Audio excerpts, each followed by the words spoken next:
জুবিন গাৰ্গৰ ন্যায়ৰ দাবীত ধেমাজিত বিজেপিৰ বিশাল সমদল বাহিৰ জুবিন গাৰ্গৰ ন্যায়ৰ দাবীত ধেমাজিত বিজেপিৰ বিশাল সমদল বাহিৰ আজি বিজেপিৰ ৰাজ্যিক সমিতিৰ আহ্বান মৰ্মে বিজেপিৰ ধেমাজি জিলা সমিতিৰ উদ্যোগত ধেমাজি চহৰৰ প্ৰৱেশ পথৰ তিনিটা প্ৰান্তৰ পৰা মন্ত্ৰী ৰণোজ পেগু সাংসদ প্ৰদান বৰুৱা বিধায়ক ভুৱন পেগু জিলা সভাপতি ৰূপা কামান গণশক্তি অসম দলৰ সভাপতি পৰমানন্দ সাইঙাৰ নেতৃত্বত ময়ো জুবিন অনুৰাগী আমিও জুবিন অনুৰাগী শীৰ্ষক শ্লোগানেৰে হাজাৰ হাজাৰ অনুৰাগীয়ে ন্যায় বিচাৰি ধেমাজি ৰাজপথত শ্লোগানেৰে উত্তাল কৰি তোলে সমদলকাৰীসকল ধেমাজি কছাৰী ময়দানত একত্ৰিত হোৱাৰ পিছতে ৰাজ্যক উদ্দেশ্যে ভাষণ প্ৰদান কৰে মন্ত্ৰী ৰণোজ পেগু বিধায়ক ভুৱন পেগু আৰু সাংসদ প্ৰদান বৰুৱাই ইফালে এই ন্যায় যাত্ৰাৰ পৰা চৰকাৰক ন্যায়ালয়ে জুবিন গাৰ্গৰ ন্যায় প্ৰক্ৰিয়াক খৰতকীয়া কৰাৰ আহ্বান জনায় মন্ত্ৰী ৰণোজ পেগু আৰু বিধায়ক ভুৱন পেগুৱে কাৰ্যকৰ্তাই এই কথা কৈছে যে অসম চৰকাৰৰ ওপৰত আমাৰ পূৰ্ণ আস্থা আছে অসম এই আমাৰ দেশৰ আমাৰ গণতান্ত্ৰিক ব্যৱস্থাৰ ন্যায়ালয়ৰ ওপৰত আমাৰ ব্যৱস্থা আছে এবাৰ চাৰ্জশ্বিট দাখিল হোৱাৰ পাছত ৰায়দান ন্যায়ালয়ে কৰিব মুখ্যমন্ত্ৰীয়ে ৰায়দান কৰিব নোৱাৰে চিফ ছেক্ৰেটাৰীয়ে মৃত্যুদণ্ড দিব নোৱাৰে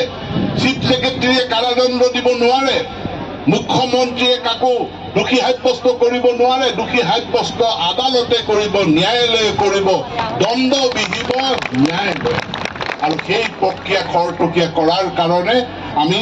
চৰকাৰখনক আমি আহ্বান জনাইছো আমি দল আমি চৰকাৰখনক আহ্বান জনাইছো চৰকাৰে উচ্চ ন্যায়ালয়ক আহ্বান জনাইছে আৰু আমাৰ বিশ্বাস আছে এই বিচাৰ প্ৰক্ৰিয়া খুব খৰতকীয়াকৈ সমাপ্ত হ'ব আৰু জনতা পাৰ্টিয়ে কৰিছে আমি সংস্কৃতি ভাল পাওঁ সেইকাৰণে আমি ঝুমুৰ বিনন্দিনী আমি কৰিছো আমি সংস্কৃতি ভাল পাওঁ সেইকাৰণে আমি বাগৰুম্বা গুমৰাগ নৃত্যকো আমি গুৱাহাটীৰ মঞ্চলৈ দিল্লীৰ মঞ্চলৈ নিয়াৰ কাৰণে ভাৰতীয় জনতা পাৰ্টিয়ে কাম কৰিছে ভাৰতীয় জনতা পাৰ্টি সংগীতৰ প্ৰতি সংস্কৃতিৰ প্ৰতি উৎসৰ্গিত তথাকথিত আজিৰ জুবিন অনুৰাগীসকলে সমালোচনা কৰিছিল চৰকাৰী আতিথ্য লোৱাৰ বাবে আৰু আমি গণতন্ত্ৰত বিশ্বাস কৰোঁ আমি আমাৰ ন্যায়তন্ত্ৰত বিশ্বাস কৰোঁ আৰু কৰিবই লাগিব গণতন্ত্ৰত ৰাইজেই ৰজা ৰাইজৰ ওপৰত আমি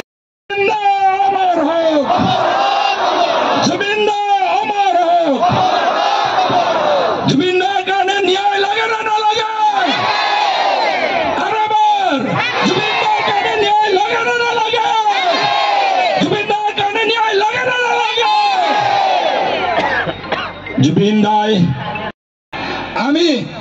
জুবিন দাৰ নামত সকলোকে আমি আহ্বান জনাইছো কোনো ৰাজনীতি কৰিব নালাগে সকলোৱে জুবিন দাৰ ন্যায় পক্ষত এনেকে আজি যেনেকে ওলাই আহিছো সকলোৱে একেলগে ওলাই আহিব লাগে হয় না নহয় অসমৰ জনগণ এক হওক আৰু জুবিন দাৰ পক্ষত আমি সকলোৱে থিয় দি সোনকালে যেন ন্যায় পাওক তাকে আমি কামনা কৰিছো হয় না নহয় এই পখৰ ৰদত এনেকে সকলোৱে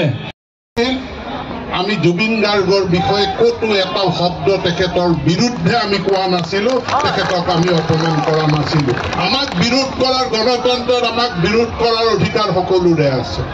আমাৰ নীতি এটা সমালোচনা কৰাৰ অধিকাৰ সকলোৰে আছে কিন্তু যিসকল লোকে অবাইচ মাতেৰে জুবিন গাৰ্গক এটা সময়ত সমালোচনা কৰিছিল আনকি জুবিন গাৰ্গ যেতিয়া বেমাৰত আক্ৰান্ত হৈছিল বিজেপি চৰকাৰে তেখেতক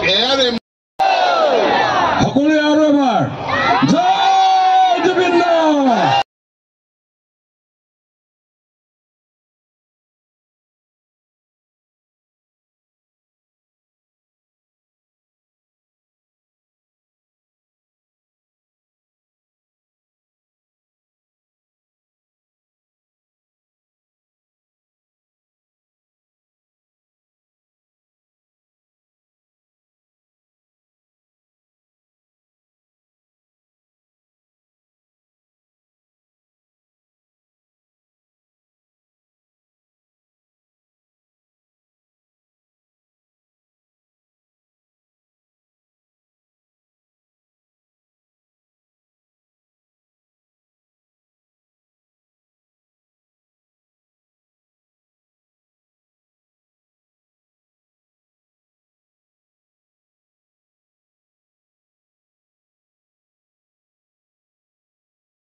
ধেমাজি নগৰৰ তিনিটা প্ৰান্তৰ পৰা বৃহৎ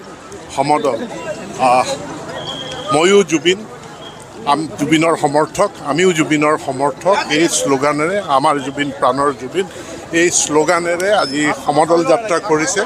আমাৰ ৰেল ষ্টেচনৰ পৰা সাংসদ প্ৰদান বৰুৱাৰ নেতৃত্বত ৰংচটুৱা পথাৰৰ পৰা চাইল্ড্ৰেন পাৰ্কৰ পৰা বিধায়ক ভুৱন পেগুৰ নেতৃত্বত আৰু টেলিজানৰ পৰা মই নিজে নেতৃত্ব দি এই বৃহৎ সমদল আমি নেতৃত্ব দিছোঁ যাৰ জৰিয়তে আমি মত প্ৰকাশ কৰিছোঁ যে আমাৰ ন্যায় ব্যৱস্থাৰ ওপৰত আমাৰ আস্থা আছে কিন্তু ন্যায়ালয়ৰ যি প্ৰক্ৰিয়া এই প্ৰক্ৰিয়াক খৰতকীয়া কৰি শীঘ্ৰে জুবিনৰ অস্বাভাৱিক মৃত্যুৰ ক্ষেত্ৰত ন্যায় প্ৰদান কৰিব